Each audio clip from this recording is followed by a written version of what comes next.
ओम नमो भगवते वासुदेवाय नमः। ध्यान विधि और भगवान के विराट स्वरूप का वर्णन। श्री सुखदेव जी का परीक्षित, तुम्हारा लोकहित के लिए किया हुआ यह प्रश्न बहुत ही उत्तम है। मनुष्यों के लिए जितनी भी बातें सुनने, स्मरण करने या कीर्तन करने की है, उन सब में यह श्रेष्ठ है। आत्मज्ञानी महापुरुष ऐसे प्रश्न का बड़ा आदर करते हैं। राजेंद्र जो गृहस्थ घर के काम धंधों में उलझे हुए हैं, अपने स्वरूप को नहीं जानते, उनके लिए हजारों बातें कहने, सुनने एवं सोचने करने की रहती है।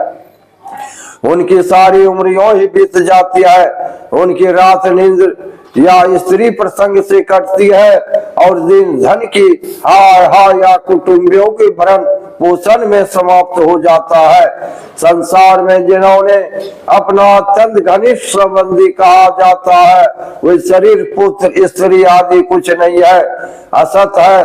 परंतु जीव उनके मोह में ऐसा पागल सा हो जाता है कि रात दिन उनको मृत्यु का ग्रास होते देखकर भी चेतता नहीं। इसलिए परीक्षित, जो हमें पद को प्राप्त करना चाहता है, उसे तो सर्वात्मा सर्वशक्तिमान भगवान श्री कृष्ण के ही लीलाओं का श्रवण और कीर्तन और स्मरण करना चाहिए। मनुष्य जन्म का यही इतना ही लाभ है कि चाहे जैसे हो, ज्ञान से, भक्ति से अथवा अपने धर्म की निष्ठा से जीवन को ऐसा बना लिया जाए कि मृत्यु के समय भगवान की स्मृति अवश्य बनी रहे। परीक्षित, जो निर्गुण स्वरूप में स्थित है एवं विधि निषेध की मर्यादा को लांघ चुके हैं, वे बड़े बड़े ऋषि मुनि भी प्रायः भगवान के अनंत कल्याणमय गुण गानों के वर्णन में रहते हैं। द्वापर के अंत में इस भगवद रूप अथवा वेद तुल्य श्री मद भागवत नाम के महापुराण का अपने पिता श्री कृष्ण द्वैपायन से मैंने अध्ययन किया था। राजर्षि, मेरी निर्गुण स्वरूप परमात्मा में पूर्ण निष्ठा है, फिर भी भगवान श्री कृष्ण की मधुर लीलाओं ने बलातु मेरे हृदय को अपनी ओर आकर्षित कर लिया। यही कारण है कि मैंने इस पुराण का अध्ययन किया। तुम भगवान के परम भक्त हो, इसलिए तुम्हें मैं इसे सुनाऊंगा। जो इसके प्रति श्रद्धा रखते हैं, उनकी शुद्धि चित्तवृत्ति भगवान श्री कृष्ण के चरणों में अनन्य प्रेम के साथ बहुत शीघ्र लग जाती है। जो लोग लोक या परलोक की किसी भी वस्तु की इच्छा रखते हैं या इसके विपरीत संसार में दुख का अनुभव करके जो उससे विरक्त हो गए हैं और निर्भय मोक्ष पद को प्राप्त करना चाहते हैं, उन साधकों के लिए तथा योग संपन्न सिद्ध ज्ञानियों के लिए भी समस्त शास्त्रों का यही निर्णय है कि वे भगवान के नामों का प्रेम से संकीर्तन करें। अपने कल्याण साधन की ओर से असावधान रहने वाले पुरुष की वर्षों लंबी आयु भी अनजाने में ही व्यर्थ बीत जाती है। उससे क्या लाभ? सावधानी से ज्ञान पूर्वक बिताई हुई घड़ी दो घड़ी भी श्रेष्ठ है, क्योंकि उसके द्वारा अपने कल्याण की चेष्टा तो की जा सकती है। राजर्षि, खटवांग अपनी आयु को समाप्ति का समय जानकर दो घड़ी में ही सब कुछ त्याग कर भगवान के अभय पद को प्राप्त हो गए। परीक्षित, अभी तो तुम्हारे जीवन की अवधि 7 दिन की है।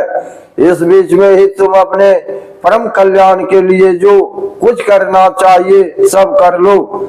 मृत्यु का समय आने पर मनुष्य घबराए नहीं। उसे चाहिए कि वह वैराग्य के साथ से शरीर और उससे संबंध रखने वालों के प्रति ममता को काट डाले। धैर्य के साथ घर से निकलकर पवित्र तीर्थ के जल में स्नान करें और पवित्र तथा एकांत स्थान में विधि पूर्वक आसन लगाकर बैठ जाए। तत्पश्चात परम पवित्र ओ उ मो इन 3 मात्राओं से युक्त प्रणव का मन ही मन जप करें। प्राणवायु को बस में करके मन का दमन करें और एक क्षण के लिए भी प्राण को न भूले। बुद्धि की सहायता से मन के द्वारा इंद्रियों को उनके विषयों से हटा लें और कर्म की वासनाओं से चंचल हुए मन को विचार के द्वारा रोककर भगवान के मंगलमय रूप में लगाए। अस्थिर चित्त से भगवान के श्री विग्रह में से किसी एक अंग का ध्यान करें। इस प्रकार एक एक अंग का ध्यान करते करते विषय वासना से रहित मन को पूर्ण रूप से भगवान में ऐसा तल्लीन कर दें कि फिर और किसी विषय का चिंतन ही न हो। वही भगवान विष्णु का परम पद है, जिसे प्राप्त करके मन भगवत प्रेम रूप आनंद से भर जाता है। यदि भगवान का ध्यान करते समय मन रजोगुण से विक्षिप्त या तमोगुण से मूर हो जाए, जो घबराए नहीं, धैर्य के साथ योग धारणा के द्वारा उसे वश में करना चाहिए, क्योंकि धारणा उक्त दोनों गुणों के दोषों को मिटा देती है। धारणा स्थिर हो जाने पर ध्यान में जब योगी अपने परम मंगलमय आश्रय भगवान को देखता है, तब उसे तुरंत ही भक्ति योगी की प्राप्ति हो जाती है।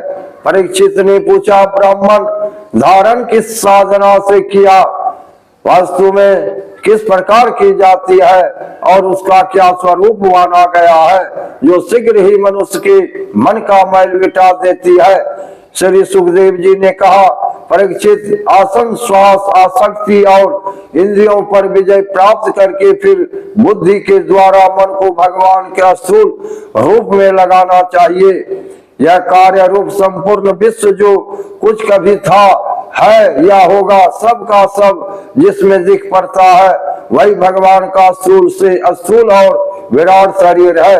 जल अग्नि वायु आकाश अहंकार महतत्व और प्राकृतिक इन सात आवरणों से घिरे हुए इस ब्रह्मांड शरीर में जो विराट पुरुष भगवान है, वही धारण के आश्रय है, उन्हीं के धारण की जाती है। सत्वज्ञ पुरुष उनका इस प्रकार वर्णन करते हैं, पाताल विराट पुरुष के तलवे है, उनकी एड़ियां और पंजे रसातल है, दोनों गुल एड़ी के ऊपर की गांठों महातल है, उनके पैर के पिंड तलातल है।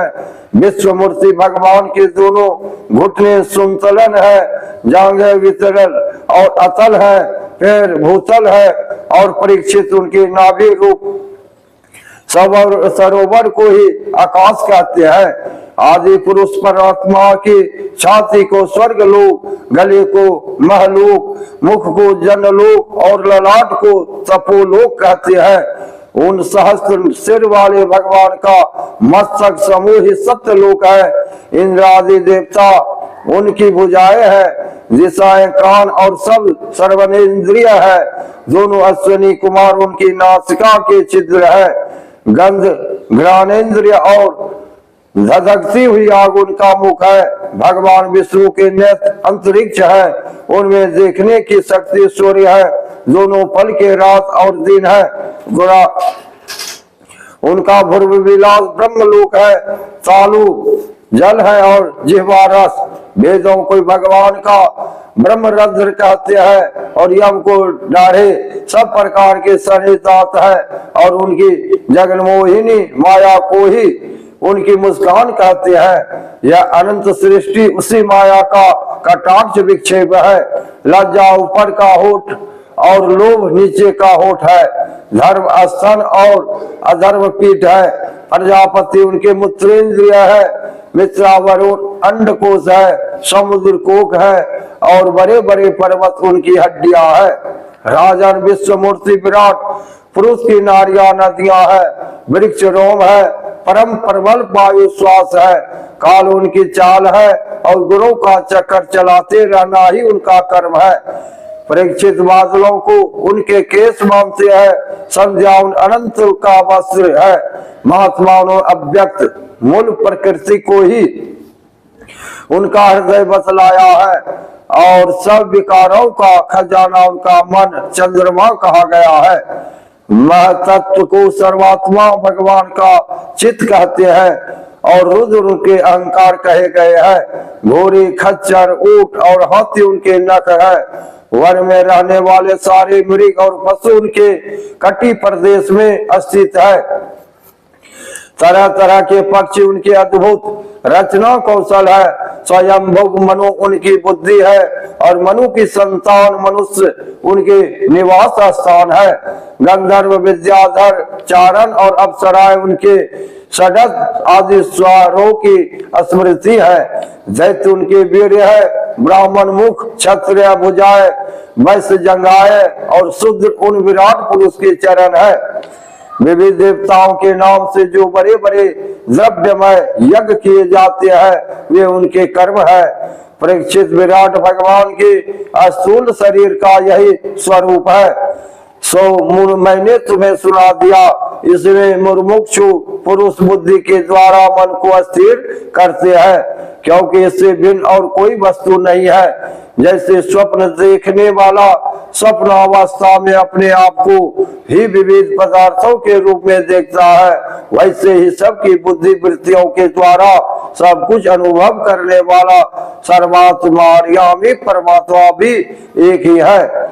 उन सत्य स्वरूप आनंद निधि भगवान का ही भजन करना चाहिए। अन्य किसी भी वस्तु में आसक्ति नहीं करनी चाहिए, क्योंकि यह आसक्ति जीव के अधःपतन का हेतु है।